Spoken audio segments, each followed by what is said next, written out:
Hello everybody and welcome back to another video on my channel. My name's Kevin. I'm a miniaturist living in New England and this is Minis by Kev. This week I decided to continue last week's project, which was to work on the 1/6 scale bed, which is for a secret project I can't really talk about. It's not really anything that exciting, but it's exciting to me. I'm not far enough along yet to announce what it's for. It's a personal project. I don't know how to describe it. But I wanted to keep working on it because last week originally my plan was to actually make the mattress to go with the bed when I made the bed, but I ran out of time last week and I wanted to make it this week. So that's what we're doing. I'm going to finally stain the bed and then I'm going to make the mattress that will go on the bed. If I have time, I'll make some of the bedding. I think I want to maybe custom make a little tiny, well, I have to custom make it, but I think about making like a blanket, but I just feel like the blanket I want to make is too intricate to make this week, so we'll see. And I think after this week though, I'm going back to 12 scale for a little bit because the 6 scale is a lot. So yeah, I'm not gonna drag this out any longer. Let's go ahead and turn the camera around and get started on this bed because if you've watched my last few videos, I'm not the greatest at staining and it's gonna be a process. Starting out, I knew that when I wanted to make the bedding slash sheet part of the mattress that I'm actually not making a mattress, I'm making a mattress shape with a sheet over it, or what you think might be a sheet. So starting out with that, I knew that I wanted to use some kind of thrifted material because I'm trying to be as resourceful as I can with using used things in processes like this. And you know, my local Joann's closing down like all the other ones, so I knew that I needed to find a place where I could get material somewhere else. I got this short sleeve shirt. I really like the color from the thrift store, and I have these Guggenheim scissors that I got for Christmas this past year, and I started cutting it up. And I knew that I would have extra fabric left over, but that's okay because I actually watch a YouTube channel that teaches you talks about how to use men's dress shirts as like quilting material. And so I plan on using the rest of this shirt for quilting material. So I did cut this up and took apart what I needed for the side for this project, which is going to be for the like mattress shape with the sheet, or it will be the sheet, as well as pillows.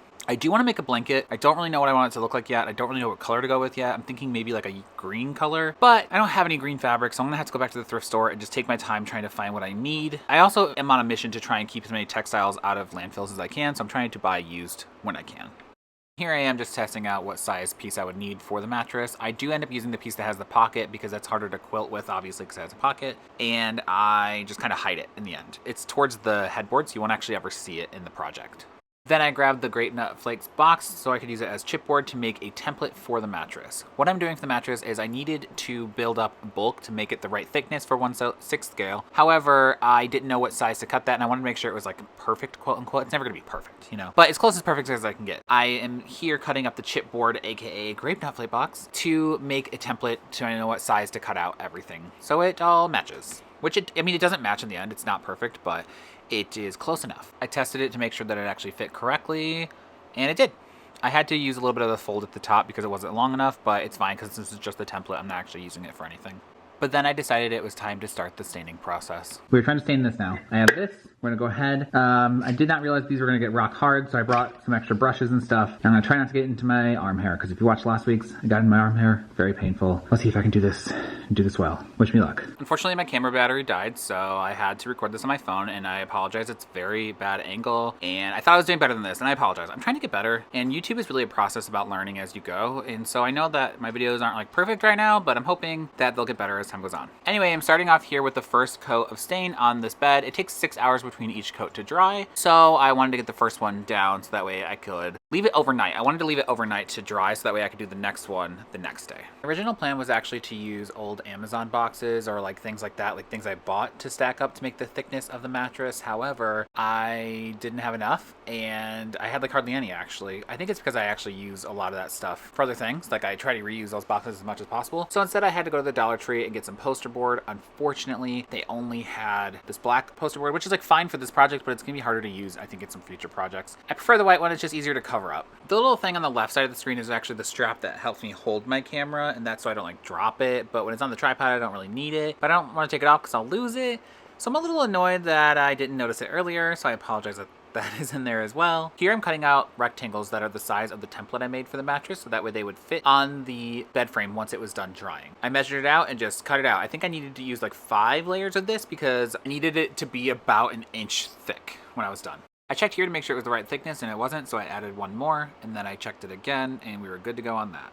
I haven't worked with foam board in a while, so I wasn't sure what kind of glue would actually work best for this, so I took out my tacky glue and this wood glue that I bought for last week's video. My issue is that I'm almost out of tacky glue, and I knew that I would not have enough for this project to get all of it glued together. I really need to order some refills for this, and so I decided to do kind of like a little mixture of both of them, at least for the first couple of layers, before I realized that this tacky glue was getting like really weirdly thick and gunky, and instead of being more like a lotion, it was more like butter or something. I don't really know how to describe it. I've never seen tacky glue do this before. It's not even that old, but it was like thick and would not spread.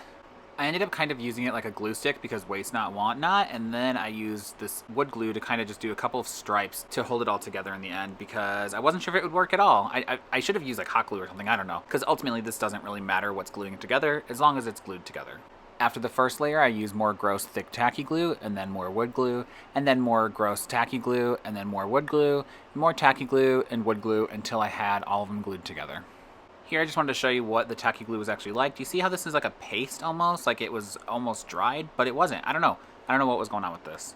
I decided because this is supposed to be a bed, not a rock hard piece of rock or wood, I wanted to put some kind of cloth over it to help with the sheet, make it look more like mattressy. So I got some extra batting out that I had from a previous project and decided to wrap this in the batting. So again, it would just not look so rock hard. But then I remembered that mattresses have rounded corners and not square ones, so I had to take care of that. I have a ruler that has like circles punched into it. It's a big plastic thing. However, that's somewhere in storage with all the rest of my craft supplies, so I grabbed the tacky glue and used this to make the rounded corners as best as I could. I did this on the template first to make sure that the rounded corners looked good before I would draw them onto the actual thick mattress thing I made before cutting it out, because I knew that because it was already glued together, it was a one and done. I only had one opportunity to do this. So after measuring it out on the template, I cut them out with scissors, and then I drew it onto the black thick mattress thing, and I started to carve them out with my X-Acto knife. Honestly, this was kind of a labor of love. It took a lot of like carving, cutting, and trying to round off the corners with sandpaper, which didn't really work. So I just kind of had to go with the X-Acto knife and carve out the shape that I wanted. Probably should have replaced the X-Acto knife blade. I think that might be part of my issue here, but I didn't because sometimes we want to torture ourselves, I guess. But I will replace it now that I'm thinking about it. I just carved away, hacked away, and eventually got the shape that I wanted in this mattress. I will say the best technique is kind of doing this little saw hack motion as you slowly round a corner. That was the best way I could find to get through all the layers in the right kind of shape, smoothness that I needed. For this layer, it didn't matter how much glue I used because I knew that this would be covered by the orange sheet, so if there were any spots where like glue seeped through the batting or hardened the batting, it didn't matter that much. I wasn't actually sure if this would actually add anything or not. I just kind of wanted to try and make it look a little softer. So, because I knew it wouldn't matter how much glue I used, I put a lot on here. And then I kind of just wrapped it around almost like a present with wrapping paper that's not big enough. I'm not really sure how I did this, to be honest. I just kind of wrapped it as I went. And again, I knew this layer didn't matter that much because it would be covered anyway. I did cut off the excess batting, as you can see here on the bottom, because I did want it to lay flat on the bed frame, and I was nervous that if it was too bulky, it wouldn't. But once I cut off the excess and it was all glued down, this is what it looked like. And it was looking a little bit like a mattress. Once that was all dry, I took out the orange shirt that I cut up earlier so I could begin gluing this on.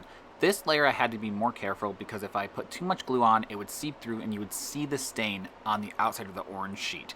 This will be noticeable in the final project because you will see parts of the sheet. I don't know if you'll see all of it, but you'll see parts of it because the blanket I plan on putting on it will be like a little disheveled looking. So I knew that I had to be careful with the glue because I did not want it to seep through and stain anything. If that happened, I would have to rip off this entire layer and re-glue it on, and I was just, honestly, I didn't want to do that. I mean, who wants to rip apart something they've made and recreate it? I mean, we've all done it as miniaturists, but if you can avoid it, why not avoid it? So I had to be incredibly careful. What this meant, though, was mostly just putting glue on the bottom and wrapping the shirt around and tucking it and gluing it under without putting any glue on the sides or the top. I mean, it works for now. It's still glued. Will it work permanently? I don't know. I actually don't even know how wood glue interacts with fabric, so I don't know if this will hold long term. Someone in the comments can probably let me know, and I'm hoping that it does. For now, it's good, and I'm just hoping it doesn't shift or fall apart or anything, or unglue itself or something. I don't know. Wood glue is still kind of like a relatively new glue for me. I've only used it a couple times, I think, like ever. So yeah, I'm going in here without any previous knowledge. If you know something about wood glue, you can let me know. Does this work okay on fabric? I don't know.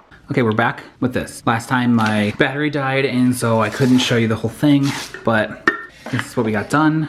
It's looking okay. I mean, definitely needs another coat. This, I had a feeling would happen because I forgot the one spot I forgot to take the glue off of, did not set. We'll see. I think I ruined all of these brushes, even though I cleaned them. I didn't think, it said to use a brush, but I didn't know what to use. So, ooh, that's still wet. I did wash this one, still wet days later. And this, even though I washed, is broken. So, I will say, anybody watching this has any kind of tips for what to stain with, please let me know, because I'm just ruining tons of brushes. It said to use a brush though. I've seen people use a rag, but not this one. This part doesn't matter as much because it will have the mattress. And then, yeah, the underside doesn't matter either. How's it looking? We looking okay? I don't know. Let's put on the second coat and see where we go from here. Hopefully this goes okay. Also, if you watch my parquet floor video, this is what this is looking like. I did one coat already as well, and then I sanded it. I'm liking how this is looking, but in some spots, the sanding took off quite a bit, like right there. So there's not this one. This one was already that color, but like right here and right there. So let's see what a second coat does to this as well. And it's also way shinier than I thought. I thought I got a matte one, but it is what it is. Oh look, we're bringing back last week's trends of horrible angles where you can't see what I'm doing. Gotta love that. However, there's not really much to say here. It's just me putting on the second coat. I wasn't sure if this was supposed to be darker when I put it on. I kind of just did the thin coat again, and I used a paintbrush because, in my experience, despite the fact that it says to use a sponge, these paintbrushes tend to work a lot better. I mean, it ruins the paintbrush, which is what I don't understand, but it also ruins the foam brush. Anyway, I'm going on a tangent. I just put on another thin coat here, as you can see, and it was kind of difficult. I haven't really touched on the fact that it is kind of difficult to stain something when it's put together. However, I think I would have wasted a lot of time had I done this the way I originally planned to, which was to stain all the individual pieces and then put it together. I think maybe it would have looked better if I had done it that way, because then I wouldn't have to worry about glue or anything, but in the end, I am actually glad that I did it this way. This is where we're at. This is still wet. Well, it's all still wet, but here's the parquet floor right now. It looks kind of strange in this light, but I think it's because it's just more shiny than normal because it's still drying. And then this. So I don't know what that is because I did not get glue there. I think that's just a variation in the wood because again, this is like cheap craft wood. I think I like the color so far. We'll see. Again, this part doesn't matter. These technically don't matter either. I just thought it would look nice. I don't know. They're gonna be covered anyway, but this doesn't matter. And the other side doesn't matter. And this side doesn't matter. I'm hoping there's like a lot of color variation, even though this has the same amount of stain on it. And also the lighting, like in different, no, it still looks kind of bad over there. There's a lot of different kinds of craft sticks in this. So I didn't know how this was going to end up staining anyway. So I guess this is on me. I even said that in my last video, I thought this might be an issue if I put it together and then stained it, because if I didn't like any of the color variation, I wouldn't be able to change it. And here we are. But I'm gonna trust the process because it's not done yet. Hopefully when it's done, I feel better about it, and then we'll go from there. But for now, I guess I just gotta wait for this to dry. Unfortunately, I forgot to lead into the part where this is where you look at the finished product, but here we are. So enjoy the little music montage.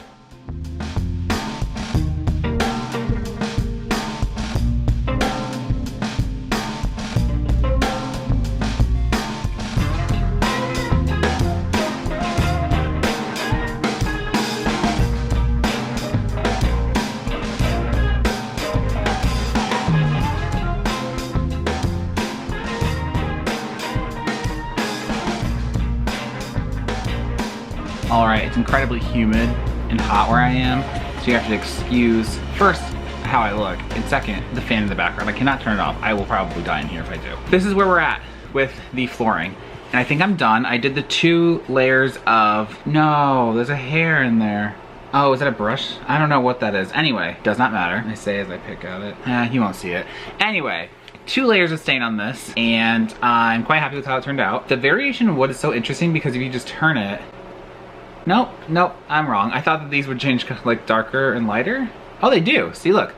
Dark, light. I don't know, that's interesting how it turned out. Again, we don't make fun of the fact that I eat grape nut flakes here. I really like how this turned out. And I think this is actually gonna be the next project I work on, which is this 12th scale room. I don't really know what I'm gonna do with it, but I'm gonna make a room box that I wanna put wainscoting in and something else. I don't really know what. Also, what I did notice is that when you do these, you can kind of, hear that? You hear that? Because what it is that the stain is sealing these squares together, but because of that, it's warping a little bit, so I have to crack it to get it to lay flat, but it doesn't affect anything with the floor. Now I can get it to lay flat. But anyway, this is what it looks like. I'm very happy with it. Next, because my battery's very close to dying, I made the mattress. Here we go, look at this mattress.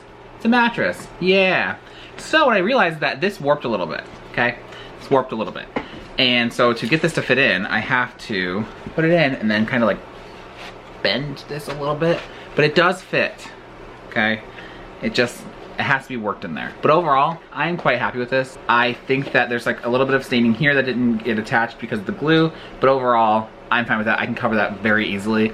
I'm quite happy with how this turned out. This is like for a secret project, like I said before, that I don't know when I'm gonna actually be able to, well, secret to me, it's not like a secret, it's just something that I'm working on personally for myself that is not ready to be explained yet because I'm not far enough along in it. But yeah, look at that, that's nice. And again, 6 scale people, how do you display these things? How do you hold these things? This looks weird. Here's my face, here's this bed. It doesn't look right. Overall, I think that stain is not really my friend. We don't really get along that well, but I like the way it looks. So will I use it again in the future? Yes. Will I use this exact stain in the future? I don't know. I think I want to try and look up a new stain that maybe is easier to use. Maybe like a gel stain, I don't know. I don't know if gel stain is actually any easier. Something I can wipe on, wipe off, because this is annoying. Not a big fan. Love the way it looks. Don't like it. And I also don't understand how people keep using stain because it just ruins every brush that you use, even though it says to use a foam brush or like a nice brush. I tried every option and it ruined everything I used it with, so I don't really understand stain like that. I don't get it. Overall, I am happy with how this turned out, so I'm not upset.